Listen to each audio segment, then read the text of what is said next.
All right, so I'm going to share my screen now.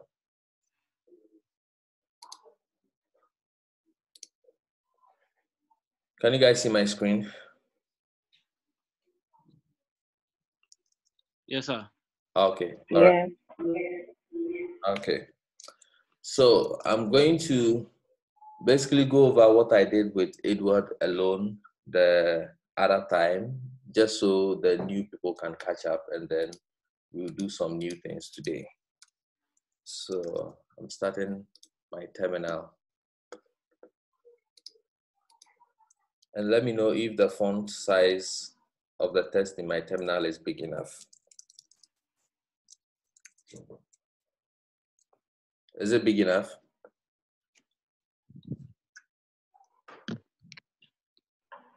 Yeah, we just checking. Okay, all right. So I'm going to give a recap of what I taught Edward alone in our first meeting. It's going to be fast-paced so that everyone can get to the point where we left off, and also afford us the opportunity to learn something new today. So in our first meeting, I introduced Edward to what Python is and the differences between a compiled language and an interpreted language. And I explained that Python is an interpreted language in the sense that when you write your code, you don't necessarily convert it into machine level code before the computer can execute it. And I know this is still a mouthful and requires some explanation. So when we are writing computer programs, we use what is known as a programming language, of which Python is an example. We have C, we have C++, we have Go, we have Java, we have JavaScript, we have Haskell, we have PHP, we have Rust, we have a lot of programming languages out there, each with its own advantages and disadvantages. And for what we have chosen to learn, which is Python, it is an interpreted language. What makes it interpreted, like I stated previously, is for languages that are compiled, what basically happens is you write your source code.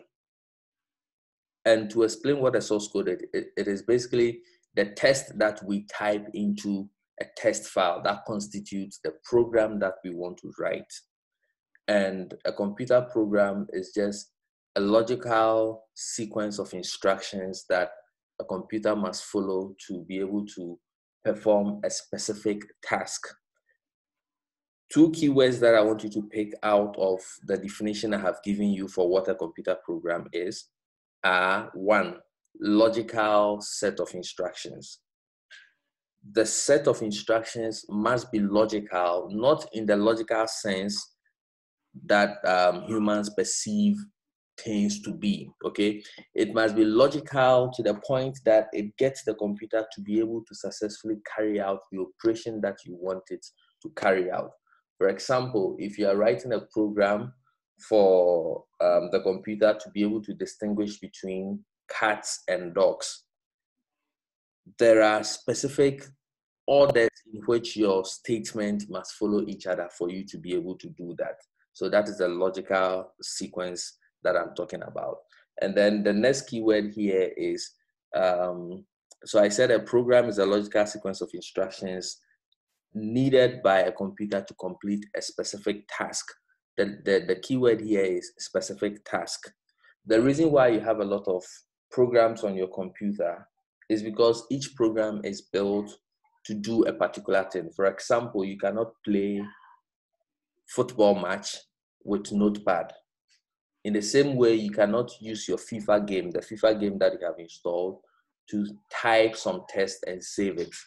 In the same way, you cannot use Microsoft Word to draw, to do graphic design like people do with Photoshop. And in the same way, you cannot use Photoshop for document editing like you do with Microsoft Word. So these are programs that are built to carry out specific goals. They help the users to achieve specific goals, okay? And so what we do as programmers is to write coded instructions. And the reason why we call it coded instructions is that the source code isn't always easily legible and understandable to the untrained eye. Like if you take someone who doesn't know anything about programming and you show them Python code, yes, they might recognize some words in there, but because they do not understand the syntax and semantics of the language, they will not be able to understand exactly what is written in there. In many ways, programming languages are similar to human languages. They have syntax and they have semantics. The same way you cannot say, I didn't did it in English. That is syntactically wrong. In Python, there are ways in which you cannot combine certain components of the programming language.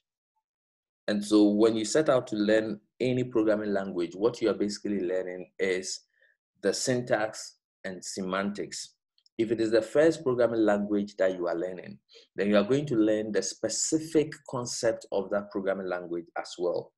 But if you are an advanced or an experienced programmer, then it becomes a lot more easier once you have understood the general concept of programming from one programming language. And so if you pick up a new programming language, it is always easier for you to learn it faster. And I also told Edward that for me, I do not choose one language to be my favorite because each language has its strengths and weaknesses. And if you don't use the right language for the right purpose, then you're always going to pay a penalty for that. And so if the only tool you have is a hammer, then every problem tends to look like a nail to you. Some problems require that you chisel things out. Some problems require that you drill things. Some problems require that you go really low level. And so if all you know is one programming language, then you become limited. That said, for beginners, you are not supposed to rush with learning multiple languages at the same time. It has a way to confuse you nicely. So for the language we have chosen to learn, which is Python, I have several reasons why I have chosen to teach you Python. The number one is it is super easy to learn. It is very close to English. It is easy to get started with, and it is used in different domains. It is used in the finance. It is used in the scientific domains like NASA, space exploration. It is used by big tech companies like Google. So originally YouTube was written in Python until the load on their servers became unbearable for Python to handle. And then they rewrote part of it in Golang, which is another language I know, which maybe sometime in the future I can teach you. And now in AI, Python is the number one language that we use all the time because of how mature it is.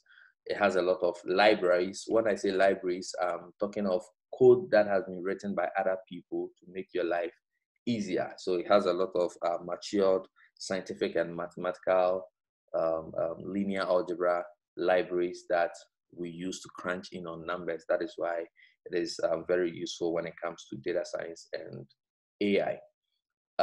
You can also use Python to build web applications, which I'm going to also show you. You can use Python if you like to even build mobile applications, but I advise against that because that is not really an area where it shines. Okay, so I mentioned that Python is an interpreted language. And the reason why it is an interpreted language is it is not compiled. I spoke of a source code, and I said the source code is just the text that you type into a test file, which becomes your program. Now, for languages that are compiled, like C, C++, or Golang, what happens is you write your code in a test file, and then you pass your source code. So that test file becomes your source code. The content of the test file becomes your source code.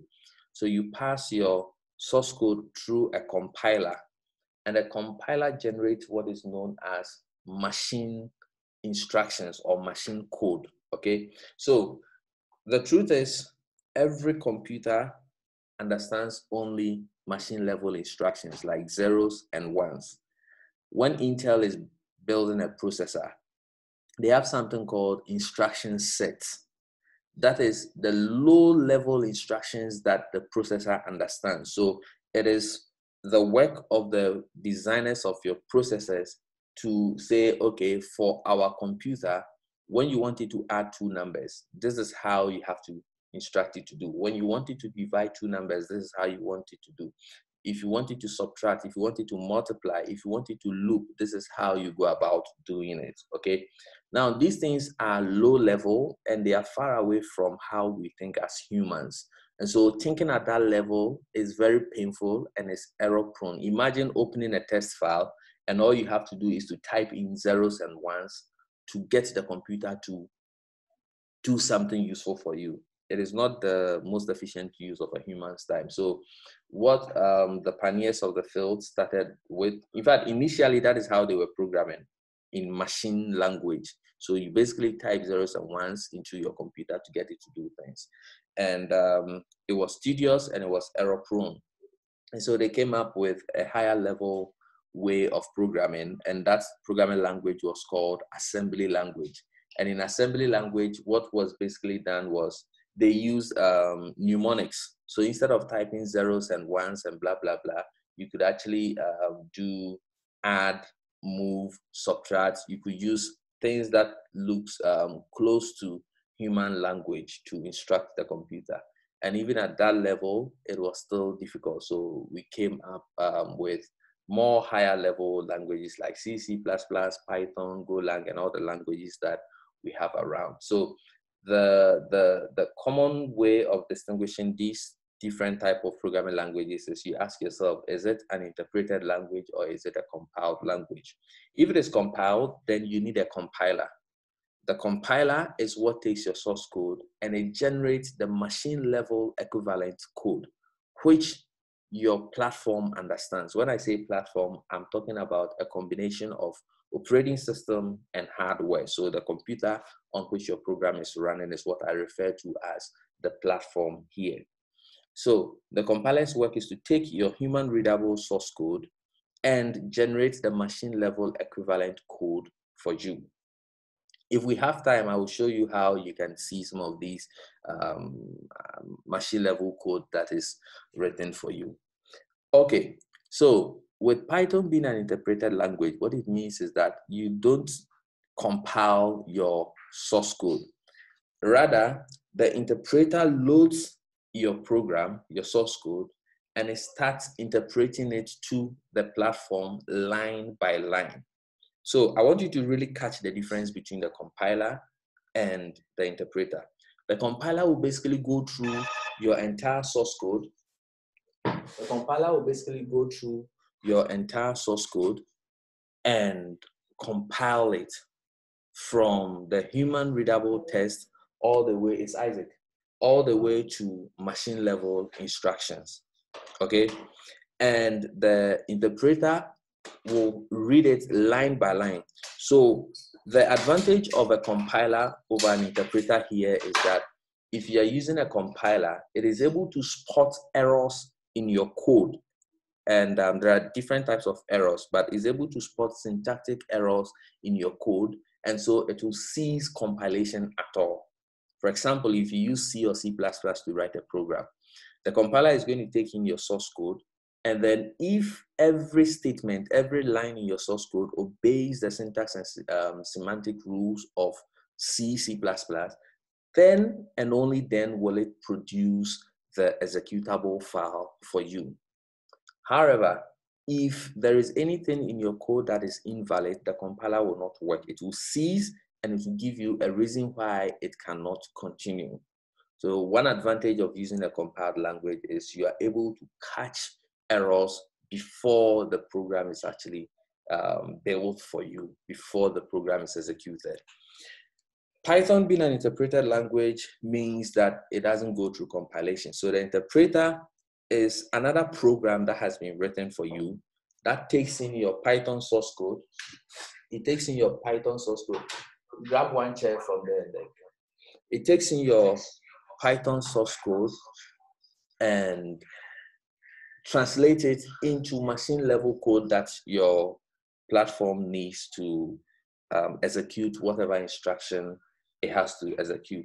So the downside to an interpreted language is that if there are any errors in your code, it cannot catch it beforehand. So maybe you can close this now.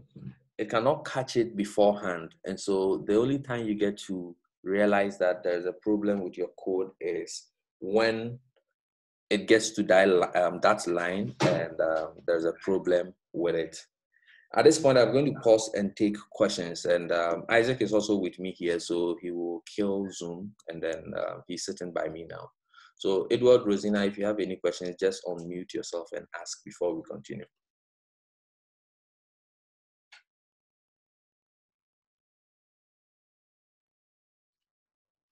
Okay. This is a question I can get online, but I might as well utilize the opportunity while I'm in class. Can we have some examples of languages that use compilers, and aside Python, which other language doesn't use interpreters? And what would you advise beginners like us to really focus on? Yeah, I do understand that you said we shouldn't focus on one area. As new developers, we should learn as much as possible. But which one do you think is more friendlier for beginners like us? And you're basically your advice. Thank you, sir. Okay, so you got it wrong. Python is not compiled. Python is interpreted. I said it's interpreted. Sorry. Okay, all right. So Python is an interpreted language. Yeah. JavaScript is also an interpreted language, which is mostly used in the browser. And for compiled languages, you can always think of C, C++. There is Golang as well. And there are languages that sit between compilation and interpretation. For example, Java. Java is first of all compiled into something known as bytecode. And then the bytecode is interpreted by the Java virtual machine, but I don't want us to go in there now. When it comes to the choice of a programming language, it doesn't matter whether it is compiled or it is interpreted. It depends on what you are doing with the language. And like I explained first, our choice for Python here is because of how versatile it is, the different domains in which it can be used, and how matured it is as a language. But it doesn't really matter if it is interpreted or compiled. The truth is, there are points in every language for interoperability where I can actually call C code from Python, and I can also call Python code from C. I can call Java from Python. I can call Python from Java. They all make possibilities for this because every language is aware of its weakness. For example, if I'm writing a program, like in our last meeting, I explained to you that if you are performing some mission critical thing in Python, okay, and I want to speed things up because Python is not as fast as C, what I have to do is I can implement the sweet part of my code in Python, and where I really want to get a lot of performance from my computer, I can implement that in C or any programming language that basically compiles directly to native machine language, and then call that from Python. So it doesn't really matter for now, but as we grow, we will see how we can interpret these programming languages. I hope I've explained it. Rightly, sir. Okay, all right, cool. So now that you have another question? No, that's about it for now. Okay, all right. So now that Isaac is here and Rosina is also listening, I'm going to explain the difference between 32-bit and 64-bit computer, because I did that with you, Edward, the other time. So for sometimes you ask people, what computer are you using? Oh, it's called i7, it's called i5, it's called i9, it's 32-bit called i7, it's 64-bit called i5. The truth is, what is the difference, and does it always make a difference? If you say a computer is 32-bit, it means it can address 32 bits of memory at the same time. A bit is a number that is either 0 or 1. So if I say my computer is, let's say, 8-bit, which is not surprising because earlier computers were that slow, 8-bit. 8-bit means it can take the numbers between 000000000 all the way to 11111111. These are binary numbers. If you convert 0000000, 8 of them into decimal, that is still 0. If you convert 11111111 into decimal, that is 255. I will show you how I do these calculations later. But then, so what it means is that the maximum addressable memory is between 0 and 255. And that is a chunk of data that your computer can carry at a time. So if it is 32-bit, think of it as a pipe. And then the number of bits makes it wider. And so the wider it is, the more it can carry information. And this carrying of information is happening from your memory to your processor, processor to memory to hard disk. Like the bigger the volume, the more it can carry. So 64-bit carries 64-bit of information at a time. As to whether it makes a difference depends on what you are doing. If you have a 64-bit Core i9 computer and all you are doing with it is to type something into Notepad, then even my calculator can be as fast as your 64-bit computer, because at that point, it is not really using any processing power like that. But if you have a 32-bit computer, I have a 64-bit computer, and we are playing some game that has been built to be concurrent and do things in parallel, then your 64-bit makes a difference from my 32-bit. And your Core i7 basically means inside your processor, there are 7 processing units, each of which can do one thing at a time. So if your computer doesn't have multiple cores, it means it's just one processor. And so for that one processor, if I wanted to do things concurrently, what happens is it does this one small, it stops, it comes to task B, it does it small, then it goes to task C, and then there is some overhead called context switching. Like when it is doing task A and it has to stop and go to task B, it has to save the state in task A where it was stopping and then carry on with task B. And then it has to do context switching from task B to task C. But if it has multiple cores, because let's say it's a Core i7, because it has 7 processors, what is actually going to happen is that one processor will be dedicated to each task. So you can see that in a Core i7 computer, the computer can actually be doing 7 different things at the same time. But if you run the same task on a single core computer, it is one processor doing one thing at a time, but context switching to simulate and make it look as if it is doing 7 things. It's like a woman in the kitchen who is cooking stew, cooking jollof rice, and also preparing a beverage at the same time. You stir it small, and then if you have one ladle, what you have to do is you stir the stew small, you have to rinse it. That is the context switching, because you don't want to mix your stew with your beverage. And then you rinse it, you go and stir the beverage, you rinse it, you go back to the stew. But if you have 3 women cooking in the same kitchen, and each one of them has this, their own ladle dedicated to what they are doing, then there's no need for context switching. They will just do the same thing. So you can see that if 3 women are cooking 3 meals, each of which takes 1 hour to complete, then it means that within 1 hour, they can finish 3 meals. As opposed to one woman doing 3 meals, which can, it can have some advantage. Maybe she can finish in 2 hours, or she can also consume the 3 hours, depending on what it takes for the food to cook. So that's just by the way to help you to understand. Okay, now, if you write a program in an interpreted language like Python, what you need to be able to run it is the Python interpreter. So what you are learning is the Python syntax and semantics, the Python programming language. But after you have written your code, the next thing that is needed for the code to become useful to the computer is the interpreter. It's like a Chinese man wanting to communicate with a German. The Chinese man doesn't speak German, the German doesn't speak Chinese. So the way they can communicate is you find somebody who speaks both Chinese and German, and then the German will speak to the person in German, and the person will speak to the Chinese man in Chinese. The Chinese will speak to him in Chinese, and the interpreter will speak to the German in German. It's the same thing that happens when you are using Python to communicate or to instruct your computer to do things. You write your Python code, which the Python interpreter understands, but you don't understand machine code. And your machine, just because you have a laptop doesn't mean the laptop understands Python. Every computer understands just machine level instructions. So the interpreter is a program that other people have written. Okay, it's a program that other people have written to help translate your high level language into the low level and vice versa. That is how it works. So when I gave chances for you to ask questions, I was expecting that somebody would ask, so how are those interpreters built? Because they also require a programming language.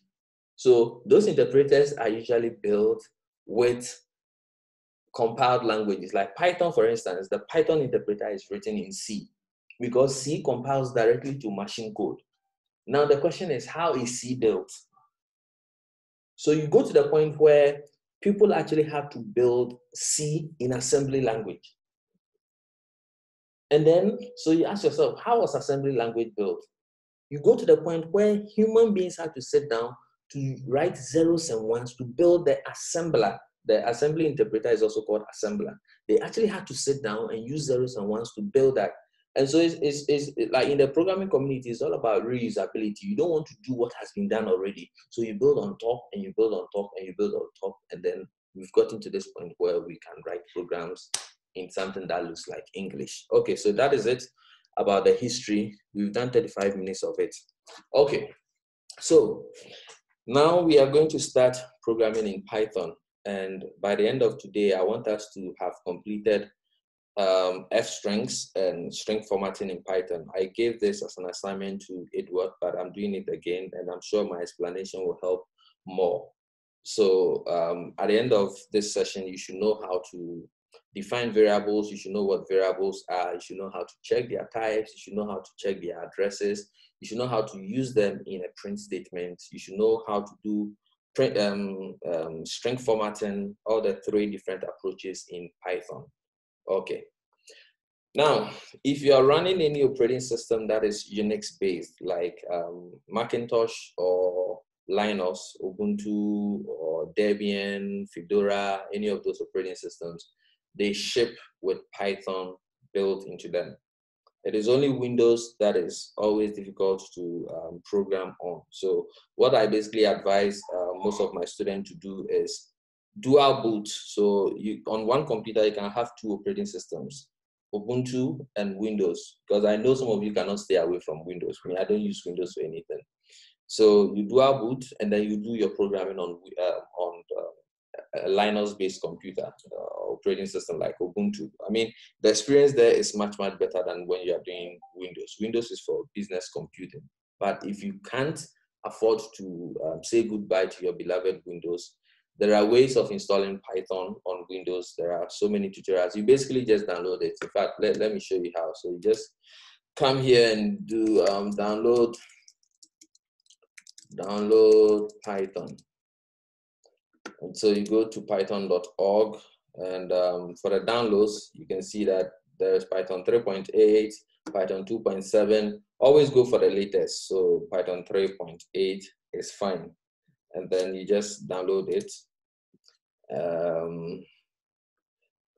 So they have it for Mac OS, for Windows, blah, blah, blah. You look for which one fits your environment, and then you download and you install it. But for me, I'm on Mac, so I already have Python installed on it already.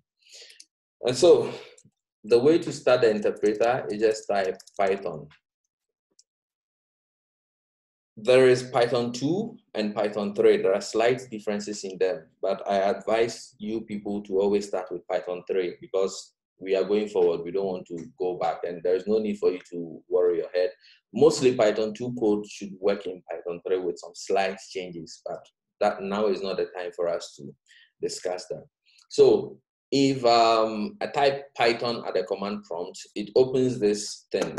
You can see these arrows here. That is called a REPL. REPL means read, evaluate, print, loop, which is REPL. So it starts the interpreter for you, and we call this a live session. So at this point, you can write your Python instructions, and when you hit enter, the Python interpreter will execute it and print the output for you.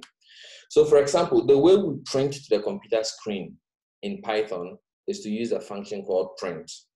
So you just say print, and then let's say I want to say we are learning Python. So you bring the quotation mark. That is what you want to print out.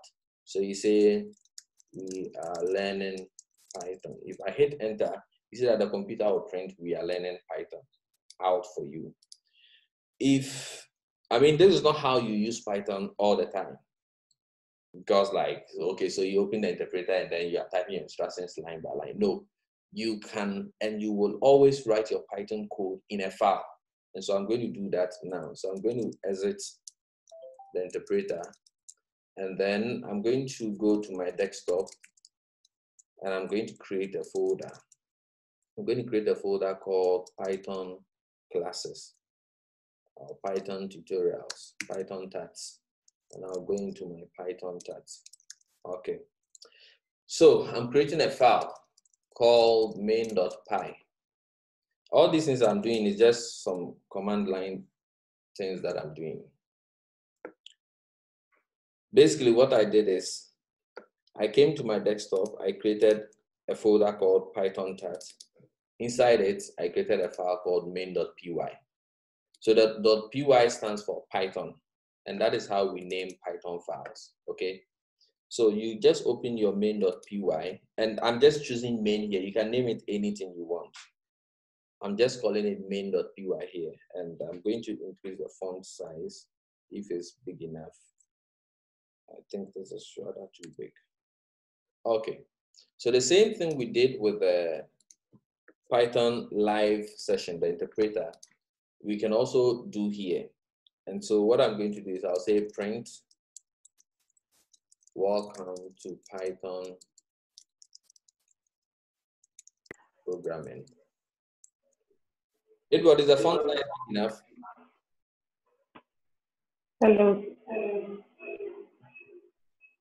Yes, sir, it's okay. I missed how you created the main.py. So if those ones are general command line skills that I'll teach you other times. But all these things, you can just create a file. Is that clear? sorry, the feedback in the. Okay, so this is what I did. Okay, maybe I should go back and teach you some command line skills. I'm going to. So if you open command prompt, okay, it starts at a path called the working directory. And to check that, you type pwd. On Windows is the same. So this pwd is showing me /users/py. It means the command prompt is pointing to a folder whose path is /users/py. Like on Windows, you have desktop, documents, downloads, and all those things. My command prompt or my terminal is pointing to /users/py. I want to create a folder on my desktop. But because now my present working directory, the PWD stands for present working directory. That is the folder that the terminal can access at this time. Because I want to do something on the desktop, I need to change directory to the desktop. And to change directory, the command is cd, change directory. And then I tell it that I want to go to my desktop. Then I hit enter. So now if I check my present working directory, you see that it's pointing to users/py/desktop. So it is pointing to my desktop. And on my desktop, I wanted to create a folder. I could simply have come here and right click and said new folder, and I'll call it blah, blah, blah. And the folder is created right here. However, I can do the same thing at the command prompt by saying mkdir, which stands for make directory. Directory stands for folder. So mkdir means make a directory. What do I want to call this directory? I want to call it waste. So if I go to my desktop, I should see a folder called waste created for me. So if I come here, see, this is it, waste. It is created here and is empty. There is nothing in it. Now, the next thing I wanted to do was to go into the waste folder and create a file there. So I have to change directory into the waste folder. So I'll say cd waste. So now my present working directory is pointing to Edward Py desktop waste. Now over here, I want to create a file. To create a file, you use a command called touch. So I'll say touch bola.py. So if I come to waste and I open it, I should find bola.py. Edward, are you following? Yes, sir. Okay, so you understand now? Yes, sir. So I was just using the terminal to do the same thing you could do with the mouse. And these are the reasons why I want you to stop Windows. Windows is too point and click, point and click. Okay, so now you understand how we got there. I'm going to go back to where I was. So I was on my desktop, Python, tats, and yes. And I have installed Visual Studio Code. You can also install that. Just Google Visual Studio Code. It's a nice editor. Visual Studio Code. There is a difference between Visual Studio and Visual Studio Code. Visual Studio is a very big integrated development environment from Microsoft that helps you to write programs in all the Microsoft programming languages like C#, F#, and all their programming languages, even C, C++. But they have just a simple text editor, which is called Visual Studio Code. This one, the one I have. So you download and you install Visual Studio Code. It's a text editor built mainly for programming.